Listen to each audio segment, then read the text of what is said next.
listening to the audiobook.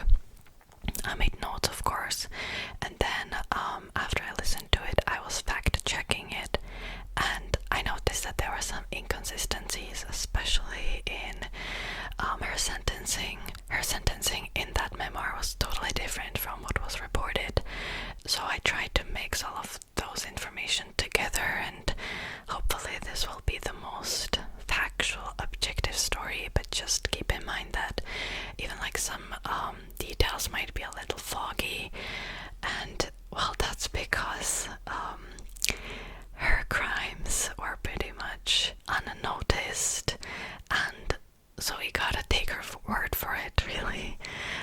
Of course, some crimes were reported and yada yada. Okay, let's just dive right into the story, because I feel like the intro is already way too long. So, Doris Payne was born on October 10th, 1930, to a Native American mother and a black father. Her upbringing was quite rough. Her father, who was a coal miner, was physically abusive towards her mother, and as she was the youngest of all of her siblings, she felt responsible for her mother because her other siblings wouldn't take action. And you could really tell that this affected her deeply, because she often would say that she would never rely on a man for money or for taking care of her, and she pretty much remained independent throughout her life, with some commitment issues as well, but we'll get to that. So, from a young age, she was admiring women in magazines and their wealth. Very often they were white women at the time. These were the 30s, 40s. So like I said, she grew up in the 30s, and she was experiencing quite a lot of mistreatment as a young black girl. There was this incident with a stone owner named Mr. Benjamin.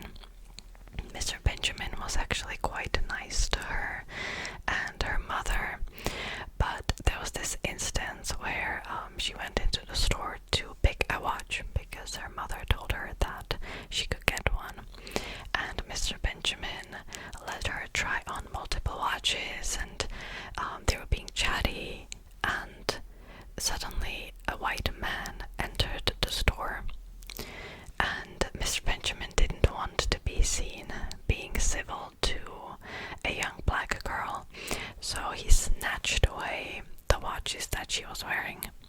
However, he forgot one watch that she had on her arm, and she considered walking out of the store with it, as Mr. Benjamin wouldn't even notice, but she decided to return the watch in front of the white man to let him know that Mr. Benjamin was actually letting her try on these watches. And she realized that she could literally make people forget that she was wearing some expensive things, which became very important later on. And she started to test if she could actually steal some watches in other stores. And she noticed that if she was displaying intelligence, she was nicely dressed, if she acted confident, pretty much like she owns the place, the people would react differently to her. At some point she even started to mimic their accents to give them a sense of familiarity, so they would let down their guard. She stole small amounts of money with a friend from a principal, for example, and she was really testing out the waters before her big heists.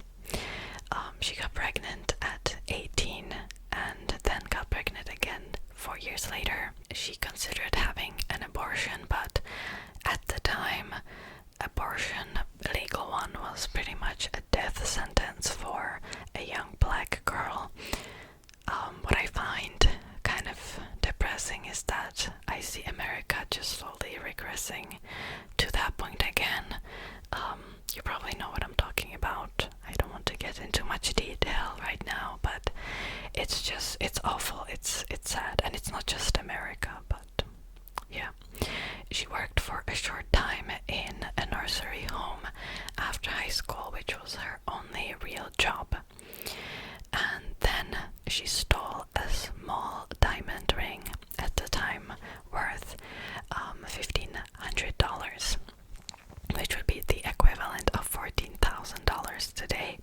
Now I'm saying small, but of course the amount of money that was worth for this diamond obviously isn't small, but it was small to her, really, because she really progressed from that, and she stole rings that were more and more expensive. She actually pretended to be a servant to a white woman, and then she would just walk out of the store unnoticed. She sold the ring in a local pawn shop, and with that money she bought herself a purse, shoes, nice clothes, and a wedding set, so she could look like a nice married woman, so people wouldn't be as on guard. When she was 23 years old, she did her first big heist, and she went to Pittsburgh. She traveled to Pittsburgh, where she stole a 2-carat diamond ring worth $20,000 at the time, which today would be the equivalent of $187,000. And you might think, how did she do it? Well, she would always ask to see several rings, and then she started to try them on. She would try one ring. Sometimes she would take off her wedding band and let it be mixed up with all the different rings that they were showing her. And at some point she would say, "Oh, I have to go," and she would walk out of the store with one more ring that she wasn't originally wearing. However, then she felt a lot of anxiety. She was worried that the police was following her, and so she sold the ring in a resale shop.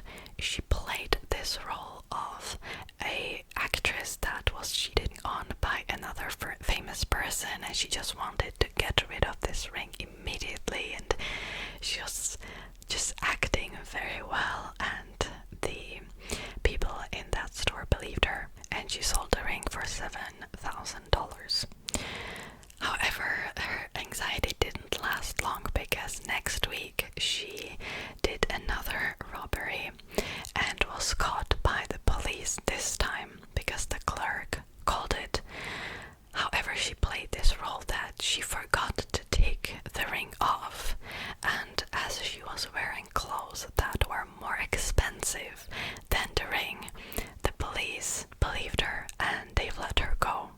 And I don't have exact information how many rings she actually stole, but at some point she noticed that a store reported a ring missing, and the ring had a value of $5,000, but the ring she took was actually worth $1,500, and she realized that jewelers were supposed to put only 5 or fewer pieces at a time out of their cases for people to try, and if they had more on the counter and a ring went missing, they didn't want to report it to the police, because they would send a report to the insurance company that they were negligent and they didn't want to lose their insurance.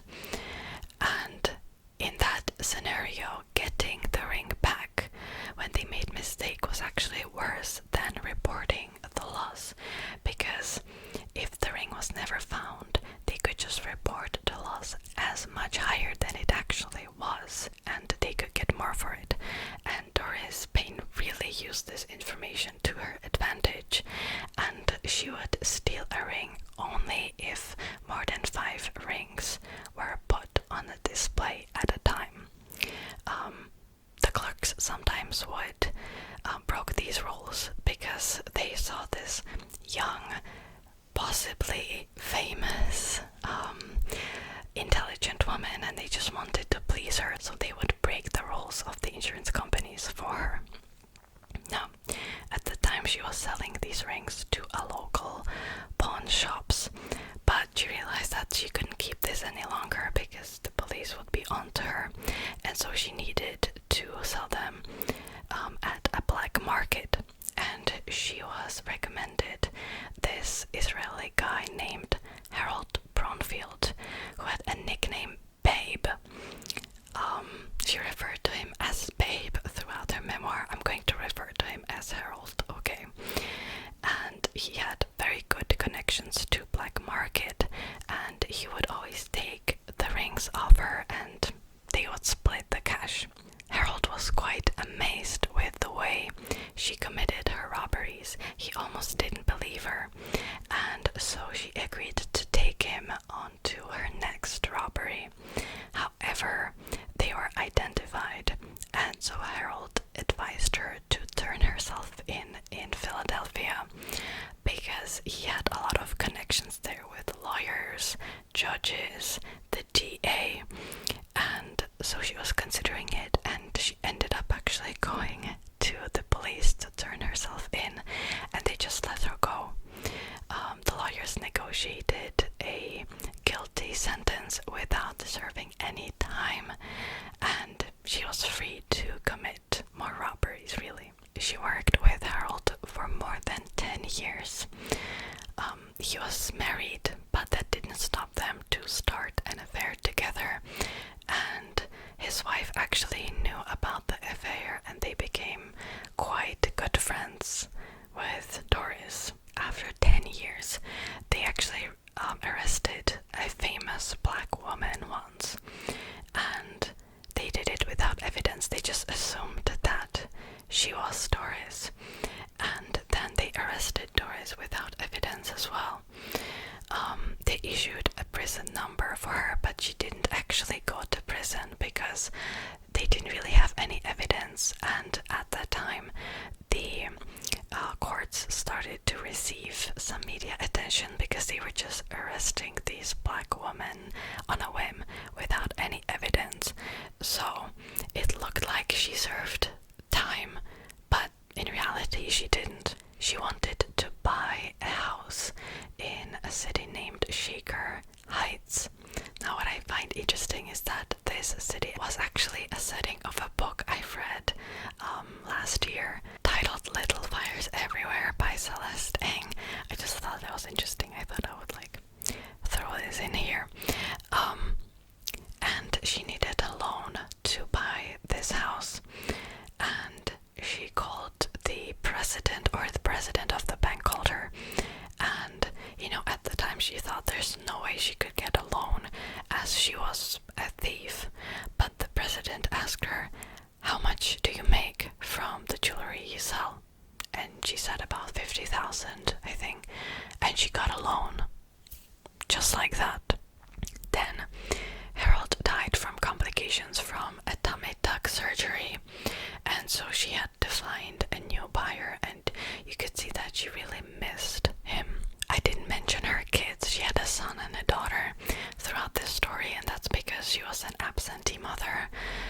She just wasn't fit to be a mother at all. Sometimes she would be taken into custody. She would travel to different cities, and so her kids would always live with their father, and she didn't really have a close relationship with their kids. She ended up getting a new boyfriend named Kenneth, but she was never married, and she didn't want to commit to an actual relationship. They wouldn't even live together. She was always very keen on making her boyfriends to stay at a different place overnight, and she really wasn't fit to have close relationships either. Okay, at this point it was the 1970s, and people in America already knew her. She became quite infamous with her crimes, and so she went to Monte Carlo to steal a diamond ring. She went to a Cartier store, and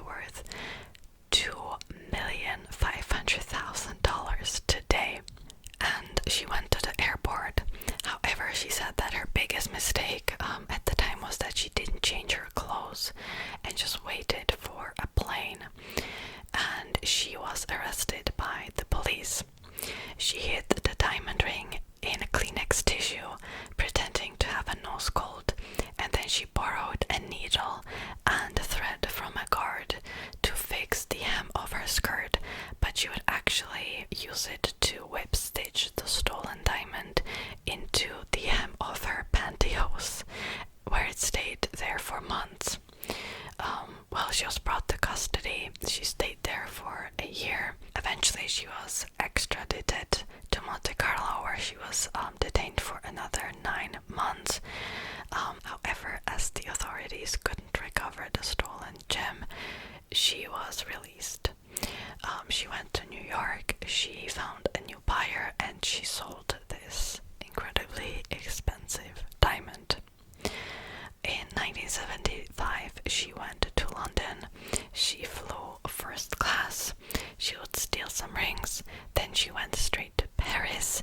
Again, she would steal some watches or some rings that were worth $250,000.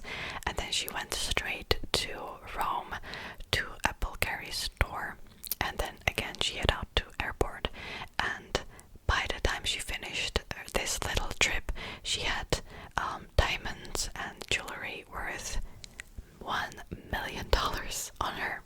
And then she took a plane to Syria and Iran, as that would kind of confuse the police, and then to New York, where she would sell these diamonds, and then back to Cleveland, where she was living at the time. And by the way, I'm only giving you like a really brief descriptions of her crimes. She probably has committed like dozens of them. These are only like the most notable ones. In 1980s, she went to Paris. She would always steal stuff, head straight to airport and to another city, which was Zurich, where she stole men's Rolex watch, but she got drunk that night, and she was arrested in a nightclub in Switzerland. Then they took her on a night train, and she claimed that she actually escaped from that train and head straight to the border to France. She always had these rules: no alcohol, no drugs, as you know, she wanted to be vigilant all the time. And this instance really made her rethink if she's even fit to still commit crimes like that. And by the way, at that time she was already 60.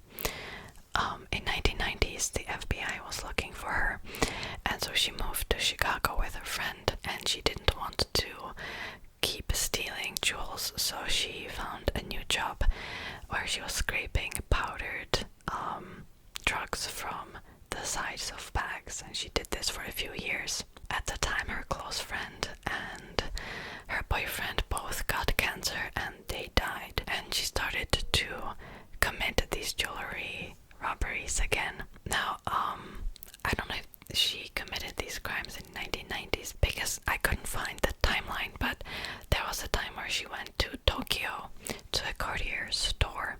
She stole 3 diamond rings that would be worth $500,000 today.